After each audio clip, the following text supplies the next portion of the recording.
Well, good afternoon, everybody. It's good to see a lot of old friends out in the audience, and I know for most of you, you've certainly been here before, so I welcome you again to the Atlantic Council. I'm Dick Morningstar, founding director and chairman of the Global Energy Center, and I'm very happy to welcome you here this afternoon for the launch of the Atlantic Council Task Force Report on reform of the global energy architecture.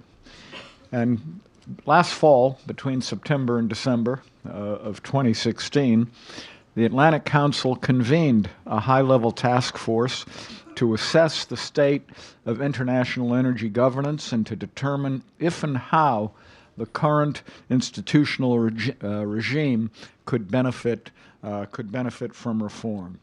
And these efforts have culminated in a report which we're launching today. And I'd like to thank the task force members for their time and efforts. Neil Brown, who's on our panel today. David Karani is on the task force. Any other members do I see here? Huh? Bud Coote. Oh, Doug Hengel's on the task force, right, sure. So anyway, I want to thank all of you, and particularly our co-chairs, David Goldwyn and Philip Cornell. Energy governance has far-reaching and widespread implications for how we produce and consume energy, as well as for the public sector, the private sector, and relations between nations. And considering the challenges on the energy landscape, from climate change to energy poverty, the time is ripe to reassess and reconsider whether existing energy governance frameworks and institutions are up to the challenge. I could make more comments on it, but I think I'm going to stop at that because I want our participants in the panel they're the ones who should be making the comments. And so today our expert panel will assess the global energy architecture, focusing on potential opportunities to reform or improve it. So what we're going to do is I'm going to introduce the panel. They're going to come up with me on stage, and it's going to be, although the panelists will be making, in a way, some opening statements in response to my questions, it's going to be more of a dialogue, and then we'll have time for questions and comments from the audience. So let me introduce the panel. First, the co-directors. My partner in crime, David Goldwyn, who's been very much involved with us from day one at the Global Energy Center, and he's the chairman of the Global Energy Center's advisory group. He's a senior fellow here, or actually with the Adrienne Arsht Latin America Center, and he's the president of Goldwyn Global Strategies. We served together in the State Department when David was special envoy and coordinator for international energy affairs when I was doing Eurasian energy, there's a bunch of other stuff here, but you've got it all in you have it all in the biographies that you've hopefully picked up. So I'll leave it at that, that he's been a huge help to us here. Philip Cornell is a senior fellow at the Global Energy Center, and prior to joining the Atlantic Council, he was senior corporate planning advisor to the chairman and chief executive officer of Saudi Aramco, and commuted between Bahrain and Dhahran every day across a bridge, right? He's also been special advisor to the executive director of the IEA in Paris, so has a special knowledge of these issues. And Philip also served with NATO as the senior fellow and director of international programs at the NATO school in Oberammergau, Germany, where his research focused on NATO and energy security. I should also particularly thank Philip, who basically was the drafter of this report, with the heavy editorial comments, particularly from David and other members of the task force. Neil Brown, who's an old friend of both from the government and with Atlantic Council activities, is the Director of Policy and Research at the KKR Global Institute. And he's a senior fellow at the Global Energy Center. And where David and I guess, first knew Neil, was his many years at senior staff of the U.S. Senate Foreign Relations Committee, and for Senator Lugar, has been so interested in these issues. And then finally, but certainly not least, another one of our esteemed senior fellows, Cynthia Quarterman, who served as the administrator of the U.S. Department of Transportation's Pipeline and Hazardous Materials Safety Administration during the Obama administration, and prior to that was the director of the Minerals Management Service. And she's been a key policymaker in energy development, safety, and transportation going back to the Clinton administration, and is the only person, certainly the only person in this room, to have run two separate federal regulatory agencies. So we have a great panel, and we want to remind everyone that today's discussion is on the record and is streaming live.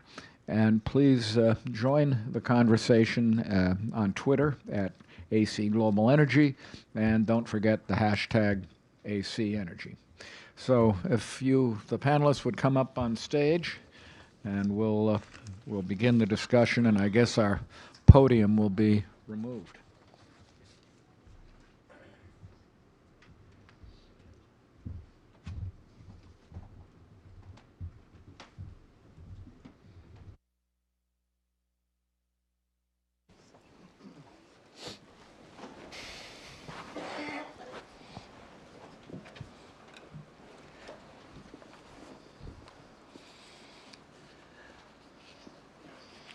Okay, I think we can start. And David, I'm going to ask you the first question, and for your overall comments on what you see as the importance of this report. But I also want to ask you, in answering that question, why is this important for the United States? I mean, some have argued that, well, from a U.S. standpoint, we're becoming more and more energy independent. We don't really need the rest of the world. Maybe there are some in the new administration who would take that view. And so it would be interesting to hear your reasons, one, why the report overall is important, but why it's important to us here in the U.S. Sure, thanks, Dick. And before I get to the question, I just want to say what a great pleasure it is to work with you. And Philip did really a fantastic job in assembling the task force and leading it, and my great colleagues Neil and Cynthia. I think it's a fair question. With all this talk of U.S. self-sufficiency, North American self-sufficiency, people are wondering, do we really have to worry about energy security anymore? Are we just secure, and can we call it a day? And therefore, I think the implication is, do we still need to be investing in all these other institutions? I guess by my lights, the answer is that yes, we actually still do care about energy security. It still is important for national security, and for a lot of the reasons that it has been, and for the reasons it has been a source of bipartisan consensus really for almost 40 years. The first is that oil and increasingly gas are still strategic commodities. They're still globally priced. Spare capacity is pretty thin, and you have a major disruption, somewhere, it's going to affect prices here. We're in a period of abundance right now, but nearly every forecaster thinks that period of abundance will be gone by 2020 due to the lack of investment. And with spare capacity, or a Venezuela, or heaven forbid a Saudi Arabia, away from a serious crisis. We're going to need collective energy security if that happens. I think a second is that this priority of assuring that our allies and our partners are not subject to coercion from energy insecurity still matters in Central and Eastern Europe, still matters in the Caribbean and Central America. There are lots of places where dependence on a single supplier, or predominant dependence on a single supplier, matters. And the things we need to work on, competitive markets, diversity of supply, still matter because they matter to our security, the U.S. ability to form coalitions. A third is that stability of government still matters to our national security. And I think back to my last time in government, keeping the lights on in Pakistan. That really matters because that government falls, you're going to worry about who is in control of those nuclear weapons. Haiti had the earthquake, obviously moral reasons to care about it, but there are migration concerns as well. So our ability to work with others to foster appropriate fiscal frameworks and, and energy security in these countries matters because it matters to us. It's a hard power issue, not just a soft power issue. Terrorism is another issue, obviously a priority for this administration, but terrorism prospers where there are ungoverned spaces. And ungoverned spaces are largely places where there isn't governance, there isn't electricity, there isn't economic activity. Some of that's South Asia, some of that's in sub-Saharan Africa. So we care about fostering those environments. It can't all fall on the United States, shouldn't fall on the United States. We don't have all the best advice for one. But an administration that cares about burden sharing, the more people you have collectively working to foster these practices are, the more you share those burdens. And then safe nuclear power is another issue where the nuclear club is growing. Smaller countries are getting involved. We care about safety, we care about proliferation issues, and so all that really remains important. And finally, free markets matter, and especially if we're going to be export oriented. And really the core of the IEA's work in particular has been avoiding mercantilism, assuring that there's data for markets to function efficiently and that there are practices that let them function effectively. So when we look at these institutions, and it's probably worth saying in this political environment, we have this big title on the report, it's International Energy Governance, but the IEA, IRENA, the International Renewable Energy Agency, INPO, the Nuclear Power Organization, these are not supranational institutions which are dictating to governments. These are largely voluntary opt-in organizations where people contribute to them, bring best practices, share data, and come up with standards, with the exception of the IEA, where we have a treaty obligation to deal with collective energy security. So these institutions grew up because we had real national security problems we were trying to fix. So the IEA came out of the '73 embargo, but we have relied on it for, in the first Iraq War. We relied on it during Katrina and Rita. We relied on it after the Libyan Revolution. This is protection of our economy. So that's still an important national interest. And now, if we want to be a major gas exporter, as we will, gas security will matter also. And that IEA data collection, data sharing, maybe even spare capacity function will be important. In renewable energy, we didn't just care about renewable energy out of virtue. We worried about the balance of payments for other countries. We worried about their dependence on resources from countries of concern. We worried about the environment as well, but we wanted to make sure if we were going to make renewable energy and efficiency technology and propagate it, that there were standards, that there were free markets, that we had open access, and energy transition is big money. It's a huge area, so we have a commercial and an economic interest in making sure that we're part of that economy and that we can function in it efficiently. And I would say, last, just a brief comment on, on things like regulation, where, international practices matter. Fukushima, Chernobyl, not great for the nuclear industry. Quadrilla figuring out a way to basically, induce seismicity by fracking, not great for the domestic shale gas industry either. So we care about international practices because it matters to our industries as well. So does this stuff still matter? I think absolutely. And in a world where the Saudis aren't going to be the swing supplier, we have to care about spare capacity. We have to care about who is going to deal with an oil supply disruption if it happens. We want to be part of that energy transition economy. And for all these things, administrative capacity, the ability of governments to have rule of law, appropriate fiscal frameworks, to be able to carry out their functions effectively, that matters to us. And so we have something to contribute. Regulation may be a dirty word, so I'm saying administrative capacity because that goes down a little bit easier. But the bottom line is we know how to do some of this stuff well. Other countries know how to manage these energy economies well, and it's in our interest to spread that knowledge. And none of that happens. None of this has happened so far by the United States alone. All the success we have had in deterring embargoes, creating free markets, all of that has happened because we have worked with others in these institutions, shared the burden, shared the knowledge, shared the effort, and shared the success. And so by my lights, that's still an effort worth continuing. Let me just, before asking Philip to speak, let me just ask you, having given all of the reasons why it's in the United States' interest to be involved, How do you, and Neil also will comment on this when I think when it comes to his turn. How do the politics work? How can we uh, make the case to this administration that these kinds of arguments are consistent with America being first as well? Well, I guess, the easiest argument is making global markets safe for U.S. exports, whether that's oil, gas, coal, technology. The second is reputation protection for U.S. industries so they can continue to prosper, so safety standards are going to matter everywhere. And I think the third is national security, and I think there's been progress, maybe incremental, in realizing how much we have at stake in the rest of the world, but caring about the security of others really matters to us. And so, we've had a little bit of a reversal policy on Russia, a little bit of a recognition on Crimea. I think we're understanding how much we're all in it together when it comes to Iran and maybe Syria. So I think the national security argument might have traction as well. Okay, Philip, let me ask you what you think are the very key points to be made from the report.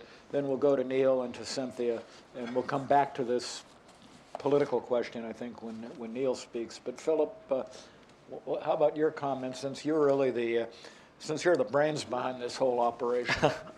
Tell us what you think are the key points. Well, I don't know about the brains anyway, but thanks very much for everyone for coming, and I'm pleased that we can talk about this today. Maybe what I'll do is just speak a little bit to looking into the report, what came out of it, and sort of what was the structure around it, and what was the process. So our mission here was really to look at the international energy governance structures that we see around us and see whether they're fit for purpose, given the kind of changes that we're seeing in the energy economy and in technology.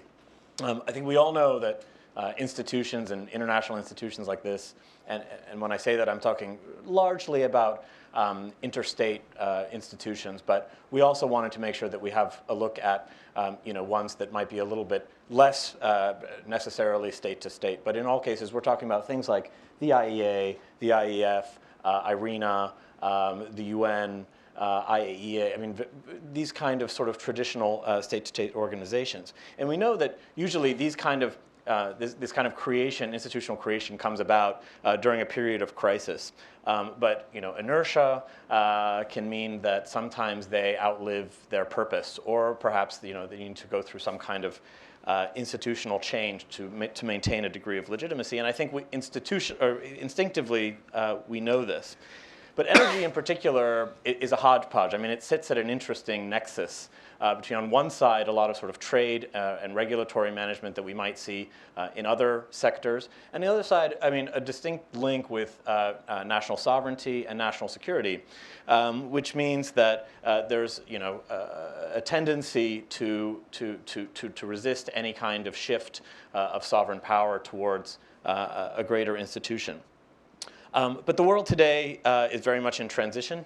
We talked about towards cleaner energy technologies, towards emerging markets, towards electrification, towards new oil market dynamics and shifts, and also just generally towards more integrated markets. And I think when we look at sort of the impact of globalization, and to some degree on privatization, places like Europe, on the delivery of public goods, we can see that things become much more complicated, and to a large degree, as we get sort of more power, not only towards companies but also transnational entities, there's some kind of regulatory or policy sort of a shift of power towards sort of some of these private sector actors. And that can lead to, obviously, to a lot more efficiency, but also to some complication when we talk about the delivery of public goods. But those changes also mean that it's all the more necessary to look at these institutions before we're faced with a crisis and try to determine what can be sort of the direction of change. However, of course, there are bigger questions that are being discussed in the context of our of the period when we were having these conversations of our task force, sort of the end of last year. Political conversations all over the world, right, that are looking about questions about institutional legitimacy writ large, about supranational governance writ large, about nationalism and sovereignty, and of course about the nature of democratic legitimacy. And so our meetings happened, particularly here, it was very stark. It was happening in the run-up to the election, and we had our last meeting just in the aftermath of the election. So a lot of those questions came really front and center. But given that we're looking at some of those more fundamental questions, it really requires a return to basis. So what is the value of international governance to narrowly national interests? And are we sure that there's really a clear benefit, for example, to taxpayers and to very local and let's say, relatively parochial interests? And of course, those questions are very important ones for practitioners to continue to ask themselves. There's certainly a tendency that comes with institutional inertia to take a lot of assumptions about what the value of the mission of particular organizations are and to run with them. And there's definitely some kind of value in returning to those basic questions and sort of looking at yourself in the mirror. So what we did in this task force was to meet 3 times. We wanted to look first at what are really sort of the problems going on here? What are the challenges that we're facing? Is there actually an answer to a question to answer? The second one was to look at what are our sort of policy priorities going forward that we want some of these institutional changes to address. And then the third meeting was to look at those specifics of institutional change. So we drew up a list of policy goals that really are sort of revolving around the international delivery of some of those fundamental energy policy goals, which are reliability and affordability of service, safety, security, health, interregional commerce, environment, which is not just climate change, but also including, for example, local pollution, which is really the driver in a lot of emerging markets for greener policy, and energy industry jobs and prosperity. So what were our findings in this report after these sort of circles of discussion? Well, the first one was, yes, indeed, international engagement serves U.S. interests, including in energy. If we look at sort of the periods of when, of when America has always been at its greatest, a lot of that has been in the context of functioning and reliable international institutions and governance. But at the same time, we've seen that the current structures are very disaggregated. There's a degree of tension, for example, between inclusiveness, when we see sort of very large memberships that can fail to deliver on sometimes perhaps concrete benefits that serve as sort of something more than a talking shop. And that kind of disaggregated governance could potentially, perhaps, pose a problem. So, is there a scope for moving towards greater consolidation? And that may be the case where there's a large amount of international consensus around some of these issues. But I think we found that can be relatively elusive. We look at not only sort of changes in political directions or uncertainties in some capitals around issues that might be more controversial, like climate change, but also questions about how to achieve some of the goals that we might have in common. So, for example, we had good conversations regarding, for example, the future of Chinese policy, and seeing that in some cases, while there may be relative amount of alignment about broad policy directions, that there are sort of differences and new approaches about how do you achieve that and new structures. But we found at the end that multiplicity can really be a strength. That in a lot of cases, because these issues can be so sensitive for national sovereignty, that having sort of smaller groupings that are more in line or have some more consensus can move forward separately. And so those led to some principles that we wanted to, that would hold true as we look at recommendations. And those are things like avoid institutional proliferation. We're not here to create institutions or governance for its own sake. Seek to address fragmentation gaps. Those include things like representation, coordination, and implementation in particular. Look at this question of alliance versus coalition. So in some cases where a more alliance approach can certainly be important to establishing broad principles, but where coalitions can be more effective on specific aims. And of course, keep aware of the diminishing popular legitimacy of institutions writ large, and be aware of that as we try to improve them. So where do we go to the recommendations? That led to our first recommendation, which is really the need to sustain and communicate the US commitment to international energy engagement. So that means that if we're returning to basics about explaining to national electorates the value of engagement, we need to be starting, every paper, every analysis, every discussion with what does it mean to you? And it also means, in a practical way, maintaining those sort of structures inside the US government. For example, in the State Department, Energy and Natural Resources Department, and also in the DOE, sort of their international departments, and to strengthen them. The second recommendation was about regulatory capacity specifically. We see this as very key, particularly in developing countries, to attracting investment. Usually one of the number one impediments, if we're talking to the private sector about that investment going forward, has to do with uncertainty on the regulatory and policy side. And that means encouraging US programs that look into this, particularly in the case of the State Department, strengthening things like the Extractives Industry Transparency Initiative. And one of our main recommendations was the creation of an international regulators forum. Now, this exists as a model in the case of offshore oil and gas safety in particular, but we saw a lot of benefit to having a forum for exchange, not only just for communication, but also in order to share best practices. Pursuing coordination at the G20 level. I think in terms of all of the discussions that we had, we agree that there was a need for a coordination mechanism. Now, the G20 can, anyone who's worked with them can know, poses a degree of challenge in terms of achieving some kind of consensus across such a broad grouping. But at the same time, it remains sort of the only multilateral environment where at the head of state level, we're talking about specifics of energy policy.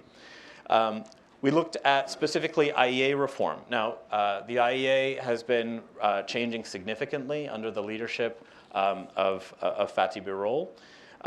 They have, for example, included the Clean Energy Ministerial inside their stewardship, opening office in China, pursuing Mexican membership of the organization, expanding their association agreement to sort of new partners.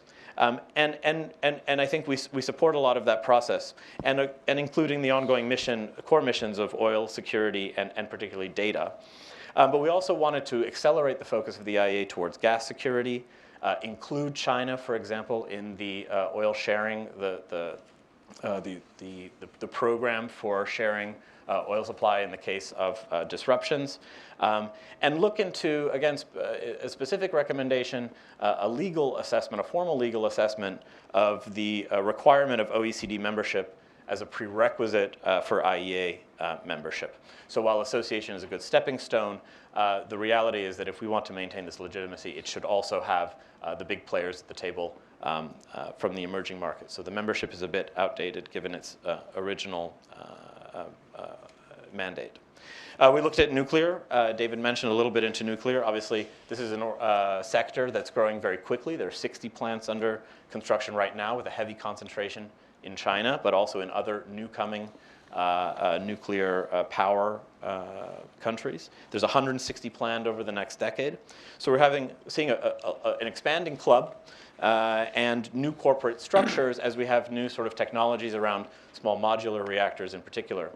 So if we move from a situation where we have, for example, a concentrated industry with close ties to government and to a couple of governments to one that's more expanded, that really raises the specter of reliable regulatory oversight and sharing of information in order to avoid some of the risk and safety issues that can really tarnish the entire industry. I mean, there's an industry benefit in making sure that things roll out well in countries that haven't tried this before or are relatively new to it. So that means, for example, expanding the World Association of Nuclear Operators, which is an international institution based on the INPO model here, and also expanding the role of the IAEA in terms of seminars to help out and support sort of newcomers to the nuclear energy club, and also to support the development of small modular reactors in terms of licensing and technical support. The sixth one was to look at efficient and functioning oil markets. We see sort of a future of the oil market that's likely to have increased volatility. That has a lot to do with sort of changes in the elasticities of supply, particularly with new technologies in fracking, but also in terms of sort of political changes regarding sort of the role of OPEC and their future commitment to holding spare capacity and possibly price management, particularly following the Saudi decision in 2014 not to cut supply. Given that we're going to see sort of increased fluctuations, we know that there's a political imperative to limit those fluctuations, but there are risks of inefficiencies. So what we said is we should not give in to the temptations to do things like sue OPEC or blame speculators.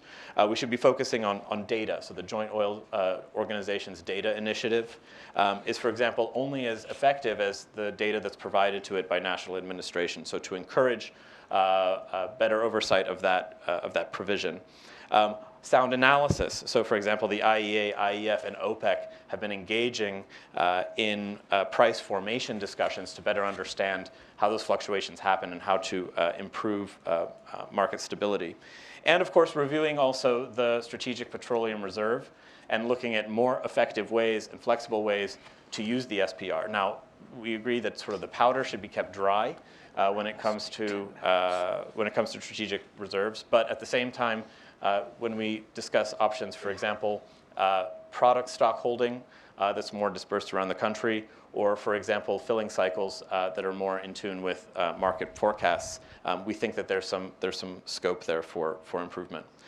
Seventh, mobilizing financing. I mean, at the end of the day, it's really sort of what gets built on the ground that affects what's in the energy economy. And we saw that there was to some degree a disconnect between policy shops like the IEA and others, and institutions that are really delivering the financing or the credit. And there are new models, of course, that are coming around. I mentioned sort of the Chinese. There's the foundation of the AIIB, and those new models are perhaps moving forward faster than in terms of sort of large infrastructure projects than perhaps our than efforts in the West have done. And so there is the risk of ceding the leadership when it comes to sort of effective financing and infrastructure financing models. But that doesn't mean the government should necessarily set the agenda, particularly in a world when we're talking about high technology. So it should be inclusive of the private sector. And we should provide technology and system integration training to the financial institutions, whether they're MFIs or private sector. The eighth recommendation was looking at how do we implement and integrate climate and energy into conflict management. To some degree, we saw starting in 2010, it was a landmark when the QDR in the US sort of really brought up climate. But we should be looking at also how does that, in a very systematic way, play into, for example, UN sort of peacekeeping strategy, and also what's the role of NATO in terms of critical energy infrastructure protection and support to national institutions. Ninth, looking at promoting energy efficiency more vigorously. The IPEEC is a relatively small and new organization that's dedicated to this, also within sort of the housing of the IEA.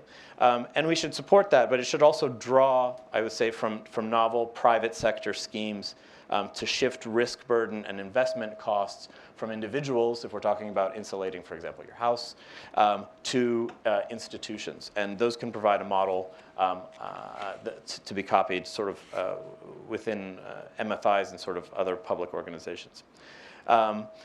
And then finally, we wanted to look at specifically reducing energy poverty and improving energy access. So in the new economy that we live in, even for the very poor, rudimentary access to ICT and local power can have huge implications as a development multiplier in those areas. But of course, also, as David mentioned, this has very serious national security implications, particularly when we talk about those kind of countries where those interests are particularly acute and where energy access is lacking.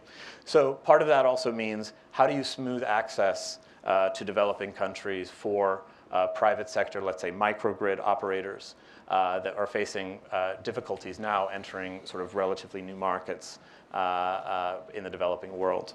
And we think that there's room there for, again, for international governance to provide that kind of support. And finally, seeding privately run venture funds to encourage local power startups, if we're talking about the role also for multilateral financial institutions. That goes through the whole report, so it's a little bit long. And I think we can better just to turn it over to Q&A.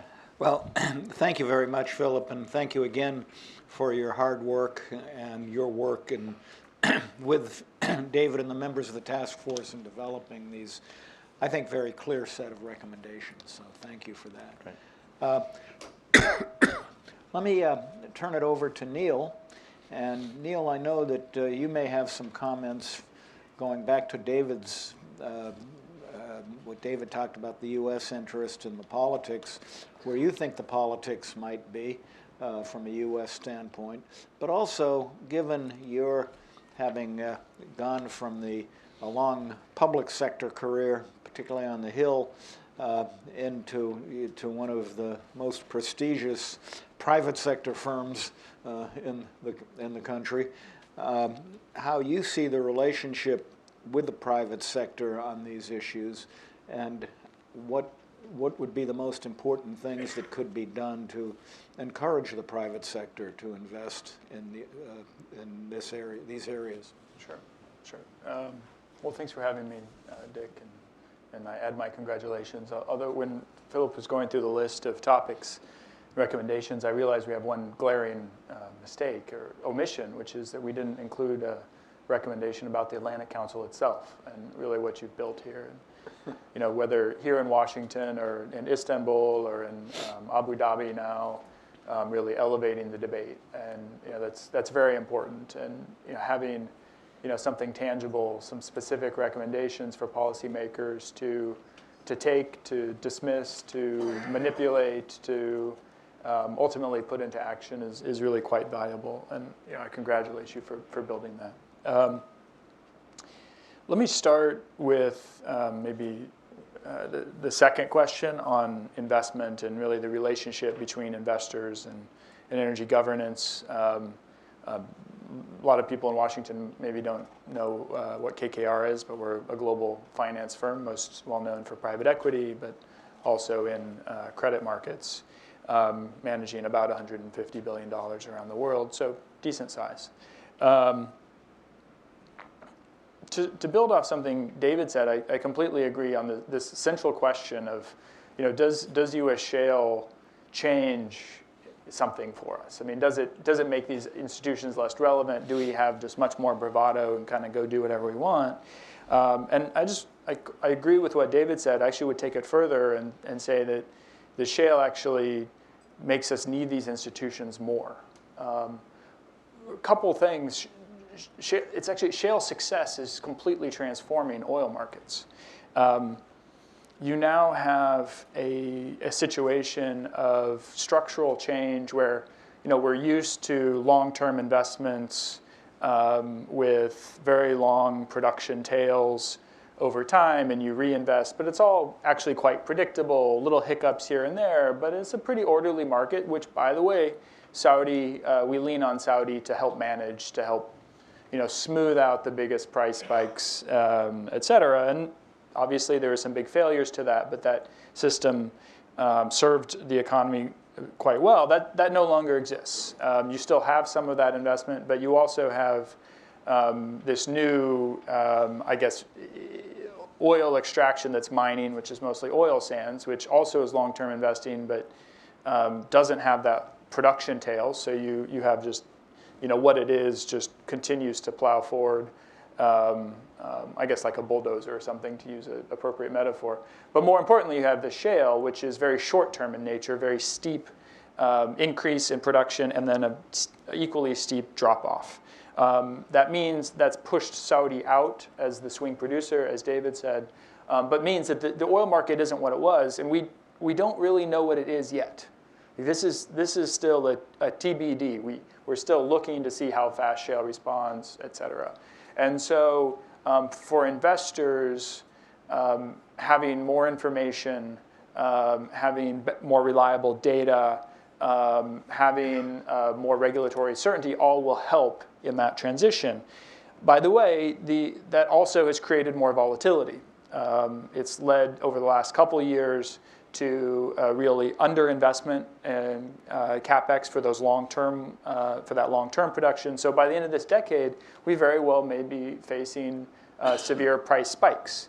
By the way, the world is not exactly a calmer place than it was a few years ago, including in big oil-producing regions, Niger Delta, Libya, obviously the Middle East. And so again, much more vulnerability. And what David said, there's not a lot of spare capacity. That's the cushion that we all relied on.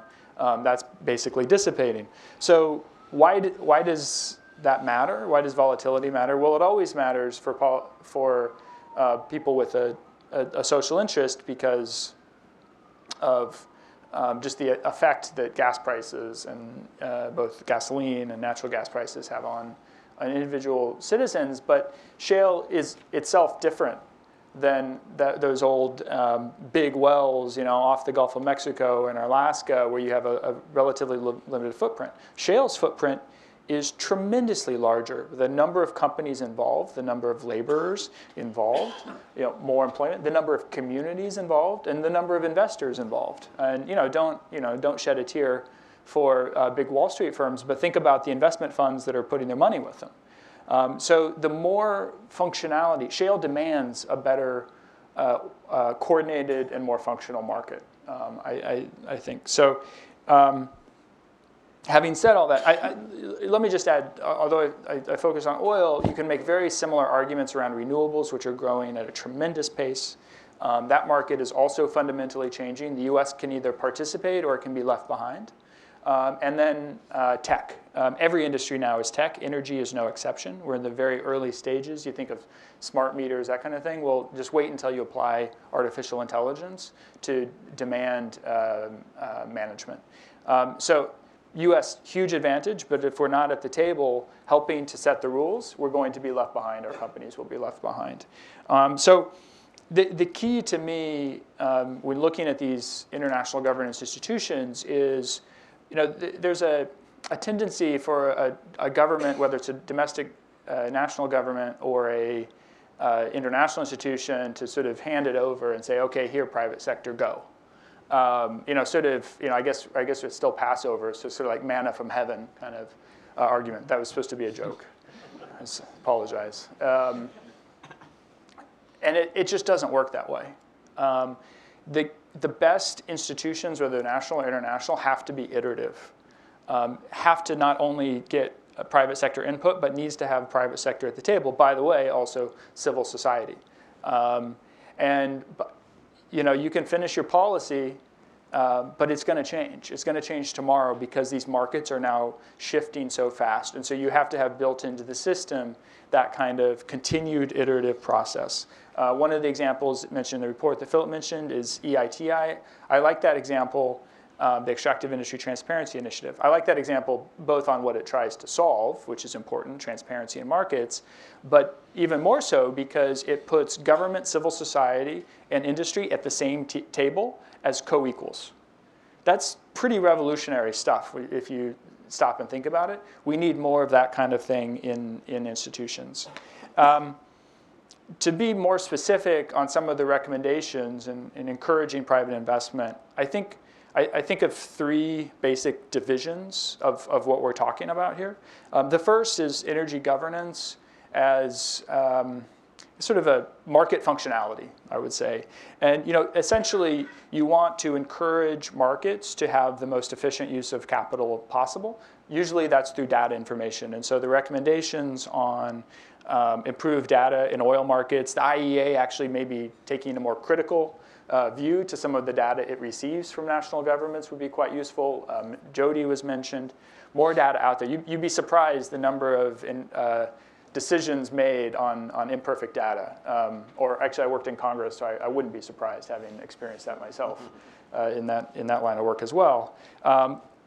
Similar arguments around IEA needing to bring in China and India. How can you have a consumers club that doesn't have the two most important consuming nations in the world? And I put them above the US in that regard because they're the fastest growing. And so that's where, as an investor, you have to be looking to see where the market's going. Second area of sort of investors, the relationship between investment and encouraging investment and governance is energy governance for market creation and protection. And you have to remember that most of the world doesn't have the sophisticated energy markets, capital markets, et cetera, as the US or Western Europe. So you actually are building new markets. Even in advanced economies like Japan and Singapore, a new market for LNG is being built today.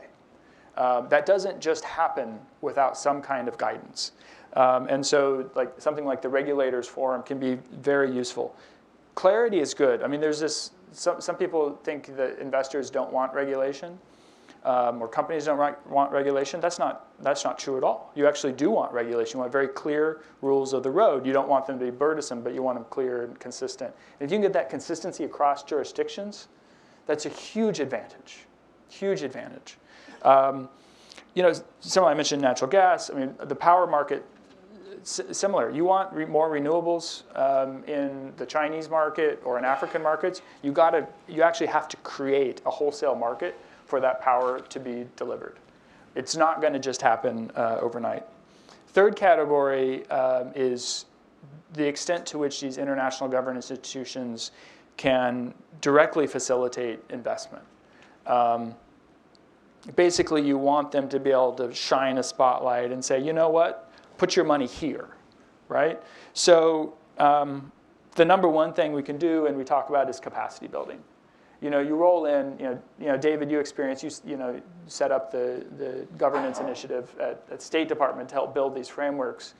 Show up in, I don't know, Uganda. I know that's one country you worked in there, and they have oil reserves, and you go to the energy ministry, and it's well, it's maybe several hundred people, but most of them are just kind of sitting there. There's maybe 5 or 10 or 12 people who have any kind of expertise. Again, private sector can encourage that, but we have a conflict of interest if we're telling them how to set up the regulatory framework that we want to invest behind. So you got to have these structures building capacity. There's a recommendation in there on seeding venture. Israel's a great example. So this is not energy, this is across the board. But the Israeli government seeded venture funds to help foster a startup technology. I mentioned tech going into energy. This is the future. And so I think we can do much more of that productively, particularly in underserved markets. And the last piece in there in terms of shining that spotlight is on risk mitigation. There's no shortage of money to put into energy projects for energy access or big infrastructure projects. The question is the cost of money. And so if it's a public good to help get more money into rural electrification, then we have to have schemes in place to help bring down that cost of money. So that's insurance schemes, that's credit, lines of credit. It very rarely is direct spending. I think that direct spending can do as much harm as good. I think we can do more there. We can do more in a coordinated way, although a little bit of healthy competition is useful. So the last, just my last comment on this investment point, and maybe I don't want to take too much time on politics. Maybe we can come back to that. I'll give Cynthia a chance. We can come back to politics or whatever you'd like, Dick. I think of governance. It's not as more rules. It's not as more government. It's about building a scaffolding through which investors can act, states can act, civil society can act. And what, if there's one thing that I hope comes out of this report, is that the debates we tend to have in Washington over, bickering over can some international institution or U.S. institution support coal versus renewables, these sorts of, this is the small ball stuff. You got to focus on that architecture that will unleash large amounts of investment. So I think that this will be a contribution to that, and I hope, and I think that this administration will be open to a lot of these recommendations, which we can talk about. Sorry, I went on too long. You know me. That was very you know good. me That's long fine. enough. I just blabber. But it all, it all sort of a lot of this comes back to the whole question of capacity building and where regulation fits in. And we're lucky to have with us today sort of the regulator's regulator, Cynthia. And so if you have a few comments on how your feeling, your thoughts on the importance of what can be done from a capacity building and regulatory standpoint. And then we'll get to the audience. I might ask Doug, as an august member of the task force, if you have any comments or questions, I'll ask you as well. Well, let me just, again, thank the other members of the task force and the co-chairs for putting this together and inviting me to participate here today. One of the big recommendations from the task force effort is to boost the scope of improving governance in regulatory and fiscal frameworks. And this was something that was of importance to me, having run two energy-related regulatory agencies within the federal government, because one of the first things I often asked people when I came to work was, okay, what are they doing in other countries? And even though the United States is such a big country with such regulatory oversight, the answer I got often was a sort of, well, we don't really know. Here's some episodic, this person knows about this country, this person knows about that country, but not a great and deep understanding of what regulators in the same industries were doing around the world.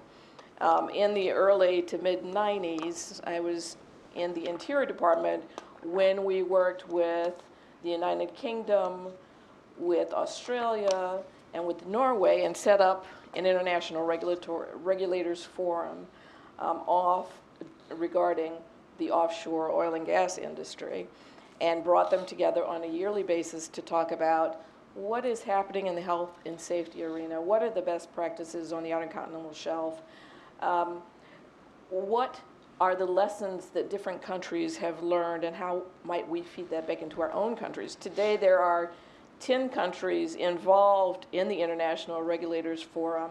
Now, at the time, there were other countries, or not even countries. We had international oil companies come to those meetings. We had Pemex, we had PDVSA, we had companies coming in just to find out what's going on. And it was a great opportunity, I thought, for us to get together and share knowledge across the world.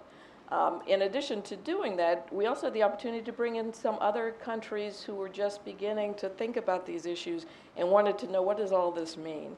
That was in large part with the help of the State Department, but there are very, very little monies in the government to do that kind of thing. Although the effect is huge, the resources are small. When I was at the Transportation Department more recently, it really had an entirely U.S. focus on pipelines and pipeline safety. We managed to hold meetings with our North American peers in Canada and in Mexico, sort of on the side without really acknowledging it, because there were no monies for that kind of venture. But there is a great opportunity there, especially in today's world where you see so much suspicion associated with some of the international agencies.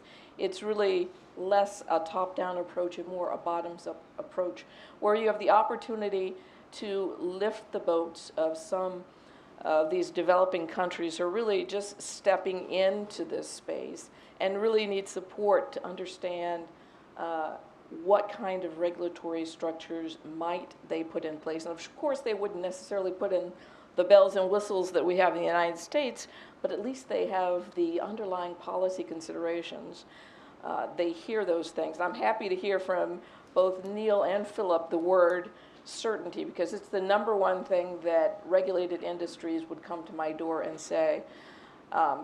It was less, oh, we hate regulations, and more, oh, it's really important to us that we have certainty about what the rules are so that we can decide to invest here. And the reasons we don't invest other places is because of the lack of certainty or the fear that things will change once we go through the door. And indeed, we have seen those changes around the world after companies have invested.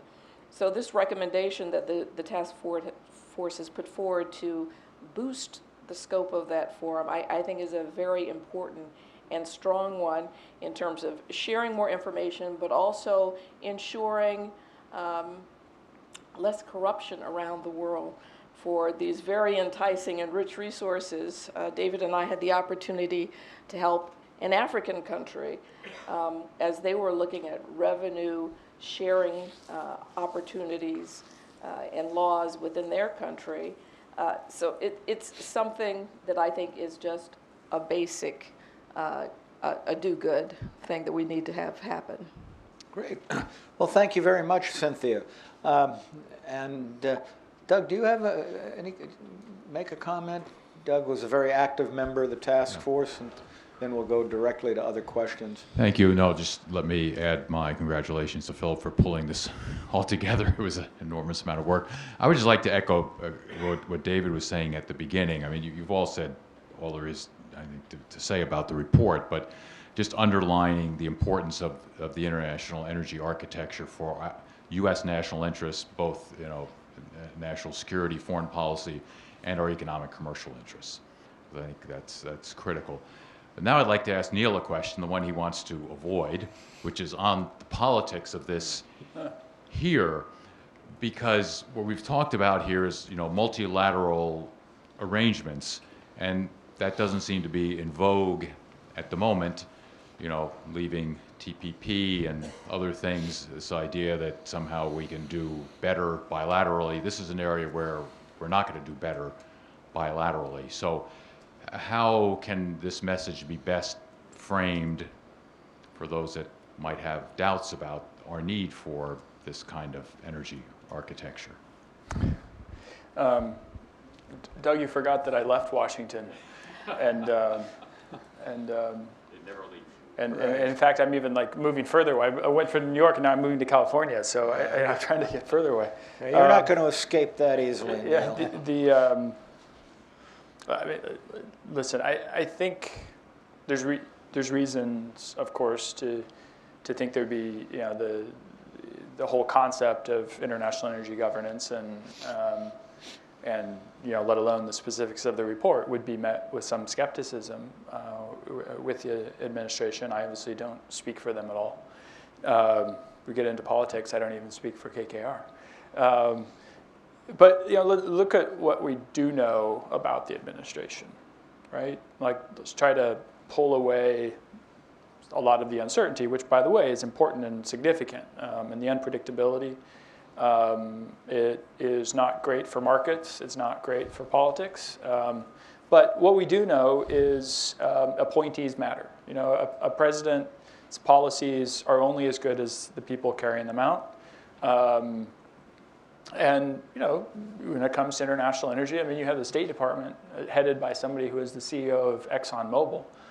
So he's not no matter what you think about him on specific policies, he certainly is going to understand the importance of this relationship between the private sector and international governance. And the National Security Council Senior Director, a guy named Dave Banks, wonderful guy, very smart, gets it, understands domestic international relations, and has the highest integrity. So that's a pretty encouraging start in those two essential positions. But we don't yet know who else is going to be out there. It's disappointing that there's not yet an assistant secretary for the Energy Bureau. Of course, that might be said about the rest of the bureaus too, right? I mean, we know that the team is being filled out slowly. Two, we also know that despite all of the language, one might even say bluster in certain cases around institutions and policy positions, by and large, we've seen a normalization of policy, right? First NATO was worthless, and now it's great. First, you call Taiwan, now it's back to one China policy. Even XM, which couldn't get much traction in the latter years of the Obama administration, now appears to be headed to full functionality. Obviously, there are big exceptions. Look at the budget proposal, for example. But by and large, movement back to a normalization of policy. And then look at what we know on the energy side. So in terms of energy policy, domestic energy policy seems to be, out of the Trump administration, focused on regulatory relief, right? That's what it is. You can agree or disagree with components of it, but that's the clear direction, and there's real substance behind that. What that does, by having that focus, it tacitly acknowledges that the U.S. federal government has actually relatively little to say about supply decisions in the U.S. when you think about talking here about the oil and gas sector, right? We do not dictate. You know that. It would be great if some of our foreign partners knew that. And they recognize, by focusing on domestic regulation, that regulation matters. Rules of the road matter. So it stands to reason that the international rules of the road matter as well, particularly when you're trying to encourage more U.S. companies, more U.S. investment. The international side is not nearly as clear. I mean, I haven't really seen any direction on international energy policy. So far, it's been the impacts, I think, have been dictated more by policy in energy-rich regions. So Middle East, obviously, Iranian policy, Syria, and the knock-on effects. And then when you think more on the renewable side, the trade relationship with China, which we're still sorting through, but has a pretty decent start in terms of cooperation. I think that what President Trump does is force us to re-examine our assumptions and institutions. And that can be a very good thing. And that's, I think, really at the core of what the report is trying to do. Inertia is a really bad reason to keep an institution or a position. It's a really, really bad reason. Now, if it was me, I certainly would not use a lot of the language used when you think about NATO or some other institutions. But if the end result is a thoughtful analysis and a reaffirmation and improvements in the structure of an organization, then I think that is actually a good result. And I think we end up in a better place. And so I hope that what the report does is help show that constructive side. And I think the administration is going to be open to that. I think the other thing, the principles, the task force embedded in coming up with the recommendations, I think, are actually going to be quite appealing to the administration. And by the way, the principles were not chosen to be politically expedient. They were, as you know, they were chosen because they're right. Governance does not equal control by government. They're very different concepts. Avoid institutional proliferation. I remember when the creation of IRENA was proposed, and I was in the Senate Foreign Relations Committee at the time, and I was very, very skeptical. Right, another institution with an unclear mandate. Like, is this what we need? Another principle, fragmentation, some healthy competition, even between institutions, can be an advantage. You don't have to consolidate everything. That's not necessarily better. So all those sorts of things, I think, make it approachable, and I think that you can get some real traction on some of the issues. Obviously, they pick and choose what makes most sense for them. If I could just add a 30-second coda, I mean, I hope you're right, but I'm worried. Because where the rubber meets the road on these international institutions is the budget. 38% cut is huge. It comes out of the account in the State Department, which contributes to voluntary organizations. And whether we continue to contribute at the levels that we have to the IEA, to IRENA, whether we put people in those places, I think it's an open question. And maybe the appropriators will save it. Maybe this is a lot of posturing, but we're not there yet. So we don't have, it's unclear whether we will send people to the Clean Energy Ministerial. It's unclear whether we will support the agenda. It's unclear whether we'll make the contributions. And that's why the first recommendation in the report is, I think taking, what you say, we have to re-justify why it's important, but it is important. So getting the word out, reminding people why it's important really is the first task. And we're communicating to you. There are lots of people from the private sector in the audience. They're going to care a lot more what the Trump administration will care a lot more about what you have to say than what we have to say. They're going to you directly, I think, to ask for your opinions on regulations and on all other things. So part of what we're trying to do here is to pass the word. This really matters to your business. It really matters to U.S. national security. So we hope that they will hear from you. And I think we've seen that in the Paris Agreement, that the corporate sector is standing up to say why it matters to them. So more of the same.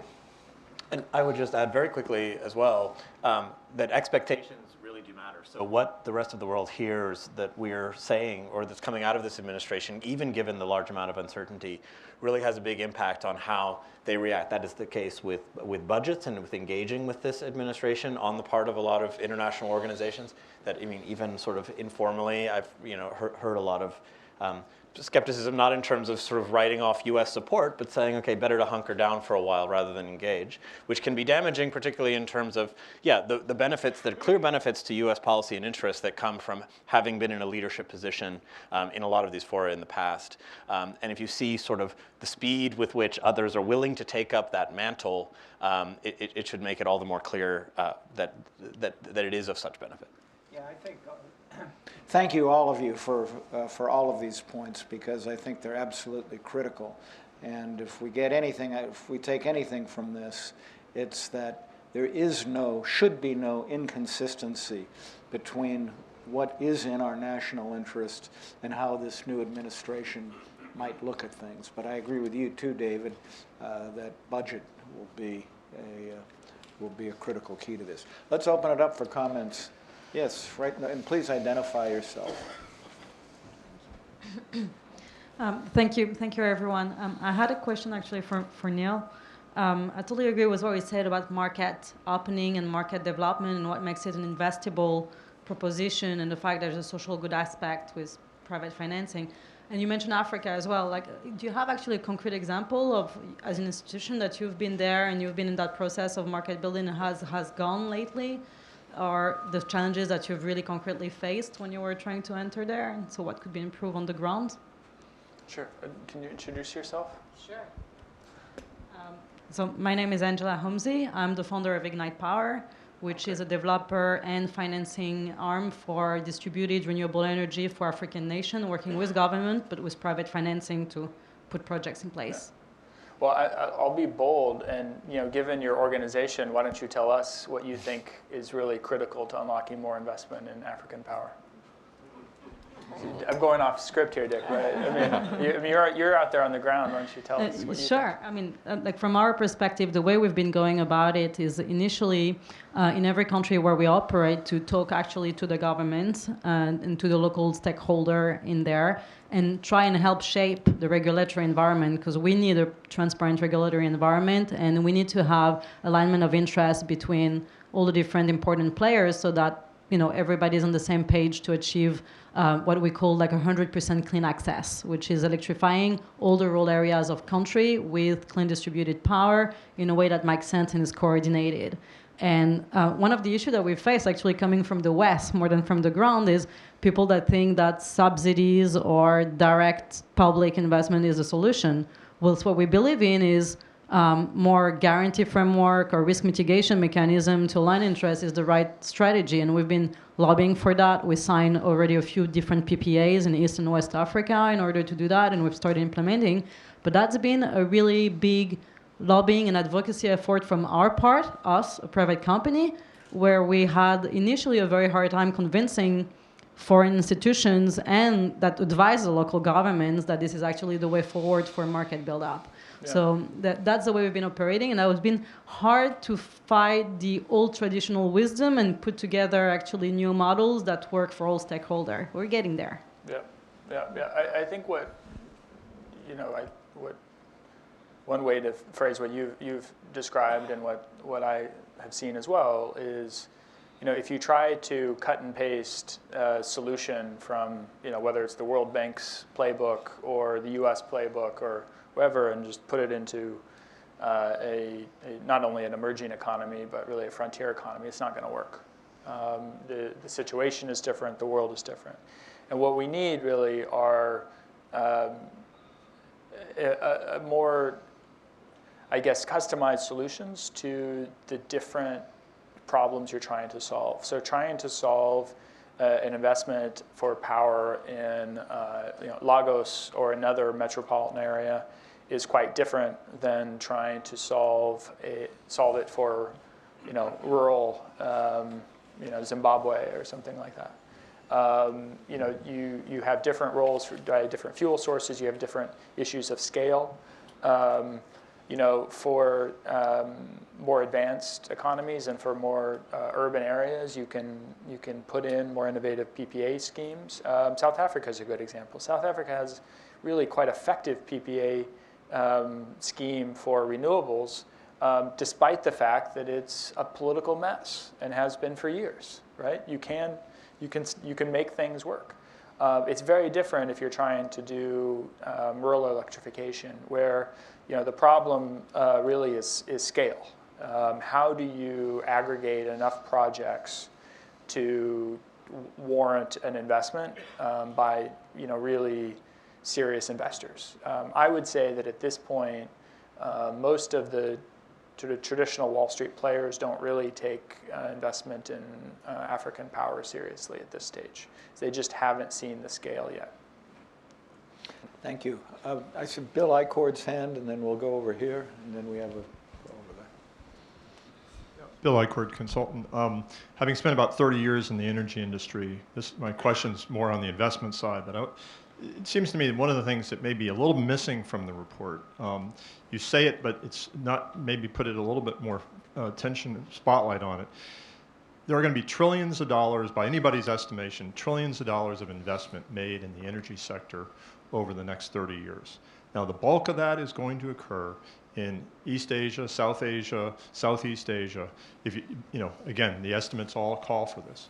So the question in my mind, and where the governance systems come into play, is what risk profile is going to be associated with those investments? Who's going to play in those markets? Is it going to be, the government actors who are willing to take a higher risk or are mandated to take a higher risk, or is it going to be the private sector?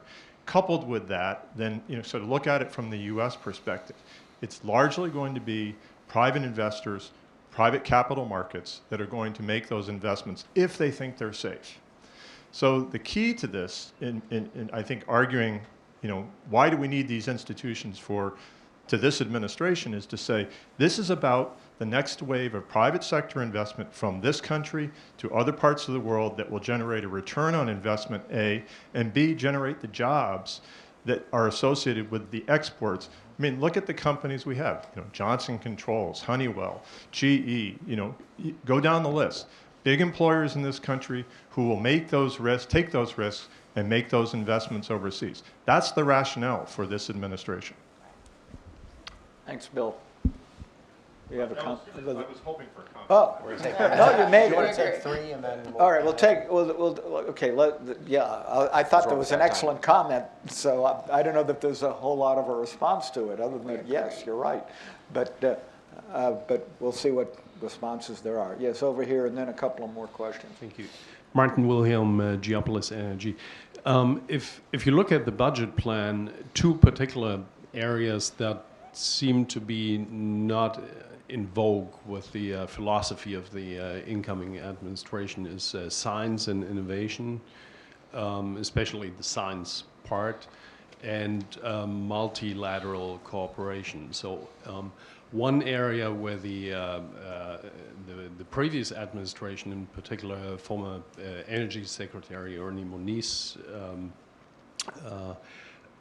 took a very strong leadership role in the last couple of years was mission innovation that basically combines those two things.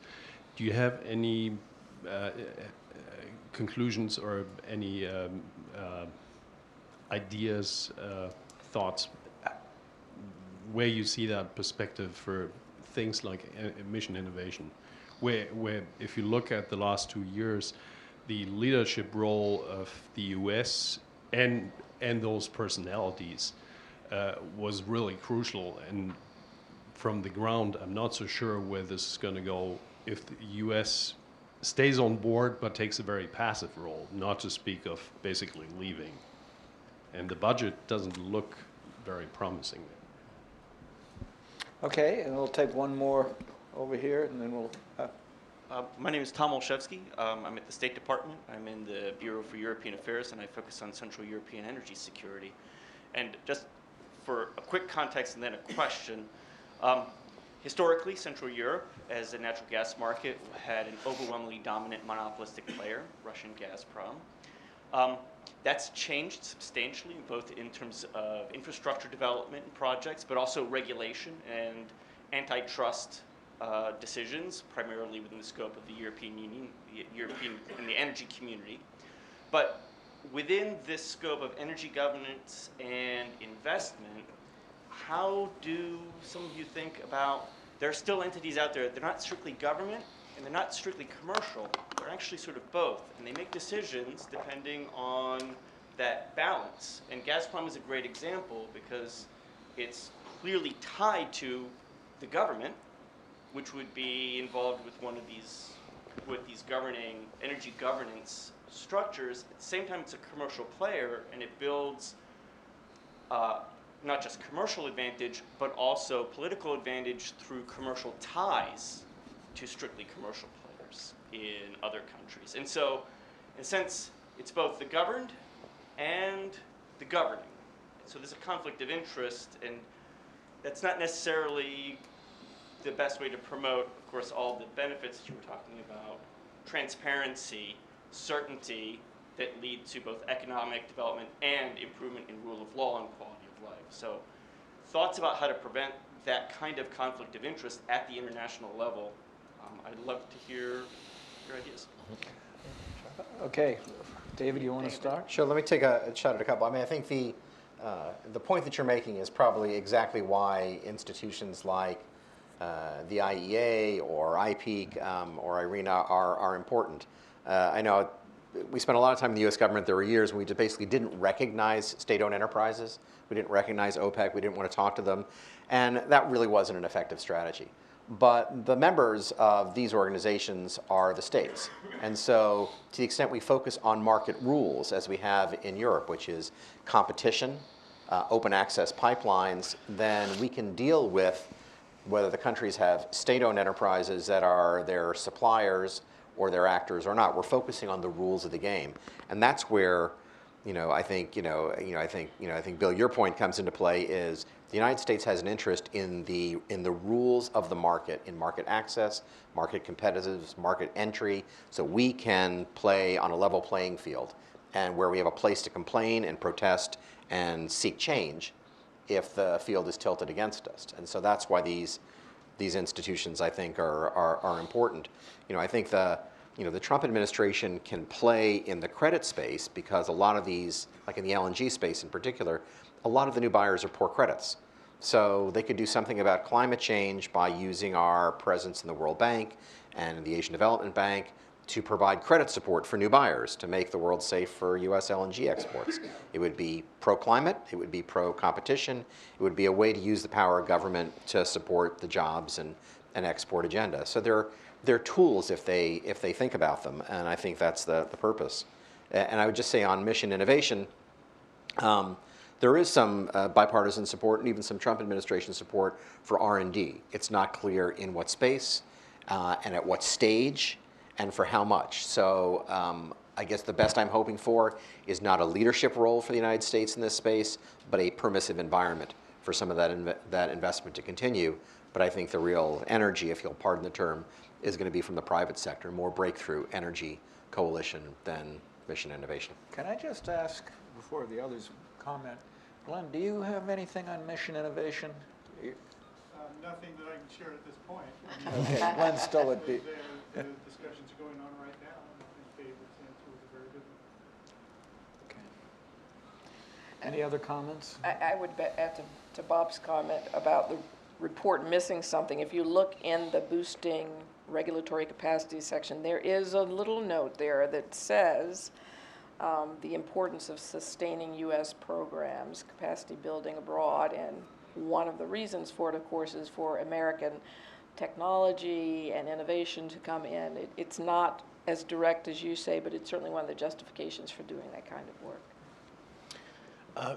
Sure, I would answer the last one on Europe, but also about the mission innovation by saying, I think this is a great example, for example, where we saw that decentralizing some of these organizations makes sense, and that becomes very clear when we talk about specifically regional groupings, where a lot of those countries have much more sort of similar and aligned interests. I mean, ASEAN can be one, but the European Union is obviously one of the most advanced examples of energy market integration, even though it's been a very bumpy road for Europe. And I would say, when we talk about sort of the relations with Gazprom and gas security, I mean, a lot of the sort of banding together that's sort of given rise to sort of joint funding for things like gas interconnectors or financing of gas interconnectors has I think done a lot of good in terms of banding some kind of power against a much larger sort of monopoly seller, particularly in Eastern Europe. And I would say, I think that's an interesting example in Europe specifically. When I was at NATO, we were looking also very much at, what are the provision of public energy security goods in Europe, and you can see that during the privatization move of the 80s, you ended up with a lot sort of more smaller entities instead of the national champions. That's much better in terms of creating transparency, efficiency, and competition in those markets.